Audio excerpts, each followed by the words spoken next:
Guys, nabalitaan nyo na ba? Grabe pala talaga tong si Sandro Marcos, no? Akala mo siya yung speaker.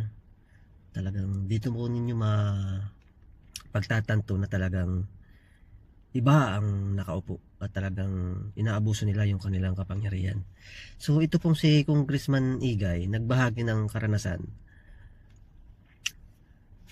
niya dito kay Sandro Marcos. Di umano'y sa kwento niya, sasabi niya, binahagi niya nga po di ba?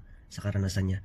Siya po ay hindi pa tapos magsalita, yung speech niya.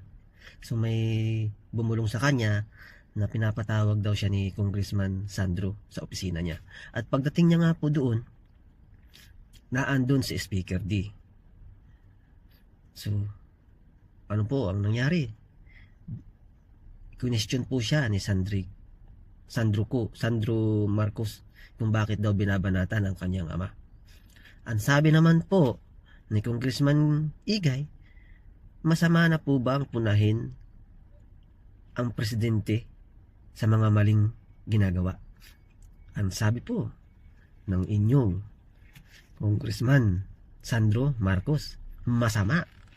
Dahil hanggat siya daw ang majority leader, hindi pwede. Utak. Ang lakas din ng tama nitong si Liti, no? Manang-mana sa kanyang pinagmanahan. 'Di ba guys? Dito nyo makikita talaga kung sino yung talagang makabayan, 'di ba? Yung maralita, 'di ba? Yung ang puso ay nasa mahihirap, 'di ba?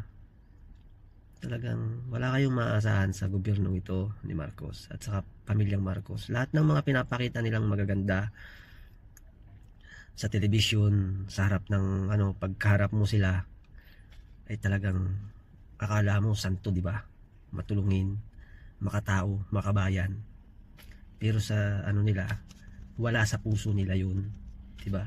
Guys, kung gaano ka kupal din ditong si Sandro Marcos. At yun nga, akala mo siya yung speaker, di ba? Wala man lang nasabi daw itong si Speaker D. Lang doon, nakikinig, o di ba? Nakalain mo yun. Pati ba naman grabe mga kababayan. Di ko lubos maisip. Isang congressman sinasabihan ng ganun. Paano na lang tayong mga maliliit, di ba? Mga kababayan. Paano na lang tayong mga maliliit? Ay kung si Sandro Marcos nga, ayan o congressman yan, pinagsasabihan ng ganun. Speaker nandyan.